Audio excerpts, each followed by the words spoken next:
फिर से मिला है टमाटर और बनाना फ्लावर। क्या आप लोगों को पता है हम जंगल जाने के बाद कहाँ से पानी पीते हैं? अगर पता नहीं तो चलो वीडियो में आगे बताती हूँ। हेलो आप सभी को, रोज की तरह आज भी सुबह होते ही ब्रश लेकर मैं निकल पड़ी बाहर मुंह धोने के लिए। लेकिन यहीं पे देखा ये लोग जो है रेडी हो गया है बगीचे में जाने के लिए। फिर से शुरू कर देंगे हम नया सा बगीचे में लगाने के लिए रबर की पौधे। तो यहीं पे मम्मी जी ने पीटा भी आग में दे दिया है रोस्टेड करने के लिए। जब तक पीता गर्म होते है तब तक मैं मुंह धो लेती हूँ, ब्रश कर लेती हूँ। तो सुबह सुबह ना अभी भी ठंडा है तो इसके वजह से ना अंडर में जो छत के ऊपर हमारा जो पानी रहता है वो इतना ठंडा हो जाता है, क्या ही बताओ। 5 के अंदर जो भी रहता है पानी वो पहले आते हैं, इसलिए वो ज़्यादा ठंडा लगते हैं। तो मैं बाहर आ गई हूँ। यहीं पे बाहर का पानी थोड़ा गर्म रहते हैं, ज़्यादा ठंडे नहीं पड़ती है। मुंह धोने के बाद फिर हम लोग खाएंगे ढेर सारे पीता। हमने तो कल बनाया हुआ जो पीता है उसको सुबह सुबह उठ के ना ठंडे के मौसम में उसको जला के खाते हैं रोस्टेड करके। रोज सुबह उठते ही हम इसको खाते हैं। जब घर में पीता बनाते हैं तब सुबह उठते ही पीता को जला के खाते हैं। ऐसे खाने से ना मुरमुरा सा रहता है, ऊपर मतलब ऊपर का छिलका मुरमुरा सा बन जाता है, अंदर का नरम रहता है।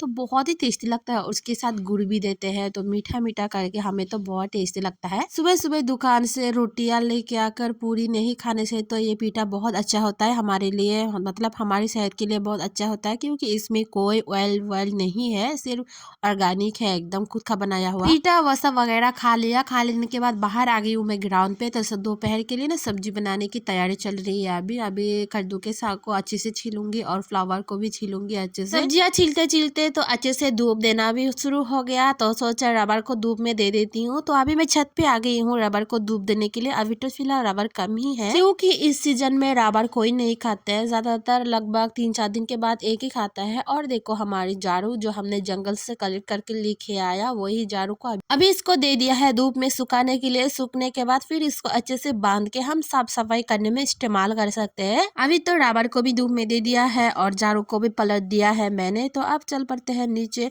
हमारे पड़ोस में ना ये सब नया घर बनाना शुरू कर दिया पड़ोस वाले। और देखो हमारे सीढ़ियाँ ना होने की वजह से हम कहाँ से ऊपर उठते हैं, यानी कि बेम्बू से बनाया हुआ सीढ़ी, और कहाँ से उठते हैं ये देखो, आप लोग देख ही सकते हो। अभी मैं नीचे आने के बाद सीधा घुस गई किचन में। सारा सब्जी बना लिया है, बाकी एक सब्जी रह गया, तो देख ही सकते हो। आप लोग कमेंट करके बताना ये वाला सब्जी कभी खाया है कि नहीं। कद्दू के पत्ते को मैंने अच्छे से पीस कर लहसुन प्याज ये सब वगैरह देकर मैंने एक हरा सा चटनी बना दिया है। अभी मैं आप लोगों को दिखाती हूँ क्या क्या सब्जी से खाना खा रही हूँ। ये है बीन्स गुदौग, और ये है कद्दू के साग और कद्दू के फूल, और ये रही मेरी हरा सा चटनी, यानी कि कद्दू के पत्ते के साथ मैंने चटनी बनाया है। एक साथ में है लाल मिर्ची का पेस्ट, हम जब भी साग खाते हैं तब मिर्ची खाते हैं। और यहीं पे है अरबी के पत्ते बनाया है मैंने। चलो फिर इतना सारा सब्जियों के साथ मैं भी खाना खा लेती हूँ और आप लोगों के साथ भी शेयर करती हूँ क्या क्या सब्जी से खाया। तो आप लोग बताना मेरा सब्जियाँ कैसा हो। पहले तो मैं बैठते ही हरा चटनी के साथ खाना शुरू कर दिया है। बहुत ही टेस्टी हुआ है, एकदम बढ़िया दार करके। खाना खाने के बाद मैं बाहर गई थी नहाने के लिए, लेकिन तब भी आया मेरा हस्बैंड जो है वो सुबह बगीचे में गई थी, तो वहीं से सब्जियां ढूंढ कर लेके आया इन्होंने। और देखो इनको क्या क्या सब्जी मिला है। बनाना फ्लावर जिसको हम कहते हैं अपनी भाषा से होला तूर, और ये जो सफेद कलर का दिख रहा है ये है होला गाछ, यानी कि केले का पेड़ अंदर वाला नरम हिस्सा। और मैं भी रेडी हो गई हूँ इसके साथ जाने के लिए बगीचे में, और पापा जी के लिए खाना भी ले लिया है। सुबह 6 बजे चला गया था वो दोनों, तो उनके लिए खाना ले लिया है। और हम बगीचे के आते वक्त हमें मिला है ये वाला पानी लेने वाला कुओं, जिसको हम अपनी भाषा से कहते हैं नोदेसिलो हो, मतलब पत्थरों के बीच में खुदाई करके जो पानी निकलता है ना उसको हम कहते हैं चकमा से नोदेसिलो हो। इधर के गाँव वाले को ना इधर में मतलब पानी का कोई सुविधा नहीं है, इसके लिए वो लोग जो है पत्थरों के बीच से खुदाई करके पानी घर तक लेके जाना पड़ता है उनको,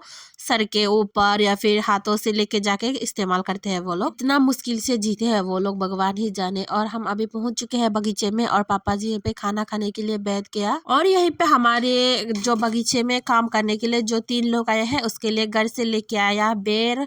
तो अभी मैं ढूंढते ढूंढते सब्जियां ढूंढते ढूंढते मुझे मिला है यहीं पे टमाटिलो, जैसे आप लोगों को मैंने बताया है कि इसका नाम नहीं पता, तो आप लोगों ने बहुत सारे लोगों ने जवाब दिया है कि इसको रास्पबेरी कहते हैं, बहुत सारे अपने अपनी भाषा में क्या कहते हैं वो भी बताया आप सभी लोगों ने। और आप सभी लोगों को दिल से थैंक यू जो आप लोगों ने मुझे इतना सारा जानकारी दे दिया मेरे साथ शेयर करने के लिए, ताकि मैं आप लोगों को अच्छी तरीके से बता पाऊँ। फिर क्या इतना सारा मतलब इतना सारा टमाटिलो मिला है और मैं ना खाऊं, ये तो हो ही नहीं सकता। मैं एक जगह पे बैठ के इतना सारा टमाटिलो खाया, क्या ही बताऊं। एक प्रकार से इसको हम क्या कहते हैं, देशी अंगूर भी कह सकते हैं, बिल्कुल अंगूर की शेप में है ये। अभी मैं ढूंढ रही हूँ इजेदार साग, जिसको हम अपनी चकमा से कहते हैं, यानी कि जो झींगा मच्छी होता है ना उसकी दाढ़ की तरह साग दिखते हैं। इसके लिए हम इसको अपनी भाषा से कहते हैं इजेदार साग, मतलब श्रिम्प फिश की तरह उसकी दाढ़ जैसे रहते हैं ऐसे। फिर मैं इधर से सब्जी ढूंढते ढूंढते देखा पापा जी ने क्या किया, जंगल से आलू खुदाई करके लेके आया, तो देखो हमें मिला है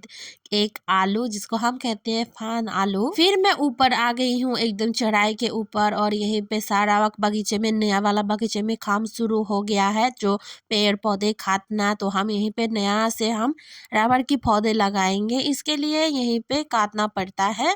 और मैं लेने के लिए आई हूँ यहीं पे बनाना फ्लावर, ढेर सारा जंगली बनाना फ्लावर है। घर के बनाना की फ्लावर जितना टेस्ट होता है ना, जंगली बनाना फ्लावर उससे भी ज्यादा टेस्ट होती है। इसके लिए मैंने यहीं पे ले भी लिया है और यहीं पे सारे लोग काम करना भी शुरू कर दिया है। और देखो मुझे मिला है 2 बनाना फ्लावर, बिल्कुल ये वाटर लिली की तरह दिखाई दे रहा है, कितने सुंदर और बढ़िया दार से। सब्जी झाड़ू वगैरह सब ढूंढ लिया है और सूरज भी डूबने लगा है और हम भी घर चल पड़े। बाकी इसी के साथ मैं भी अपना वीडियो यहीं पे खत्म करती हूँ। मिलती हूँ एक और नया वीडियो के साथ, तब तक के लिए बाय बाय सबको एंड जू जू।